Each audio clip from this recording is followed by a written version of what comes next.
আমাদের ব্রেনের একটা গুরুত্বপূর্ণ জায়গা হচ্ছে সিপি অ্যাঙ্গেল বলি বা সেরিবেলোপন্টাইন অ্যাঙ্গেল যেটা আমরা বলি। এখানে কিন্তু বিভিন্ন রকম টিউমার হতে পারে।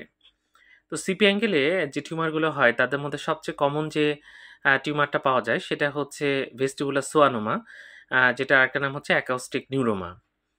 সিপি অ্যাঙ্গেলে দেখা যাচ্ছে ৮০-৯০ ভাগ টিউমারই কিন্তু এটা ভেস্টিবুলার সোয়ানোমা বা অ্যাকাউস্টিক নিউরোমা। এবং দেখা যাচ্ছে কানে শুনতে সমস্যা হয় এবং একদিকেও হতে পারে এই টিউমারটা, আবার দুই দিকেও হতে পারে। তো কানে শুনতে সমস্যা হয়, ভার্টাইগো বা মাথা ঘোরা কিন্তু খুব বেশি থাকে না এবং কানে শোষ শব্দ হওয়া এটা হতে পারে। এছাড়া এই অ্যাঙ্গেলে সিপি অ্যাঙ্গেলে কিছু গুরুত্বপূর্ণ নার্ভ থাকে। ৫ নাম্বার যে আমাদের ক্র্যানিয়াল নার্ভ থাকে, সেখানে সমস্যা হতে পারে। ৭ নাম্বার ক্র্যানিয়াল নার্ভ থাকে, সেখানেও সমস্যা হতে পারে। তো যাক, সিপি অ্যাঙ্গেলে টিউমারের সবচেয়ে প্রধান কারণ হচ্ছে অ্যাকোস্টিক নিউরোমা। কানে যদি শুনতে সমস্যা হয় আমরা অবশ্যই দ্রুত ডাক্তার দেখাবো, কারণ অনেক সময় কিন্তু এই টিউমারের কারণে এরকম হতে পারে। ধন্যবাদ সবাইকে।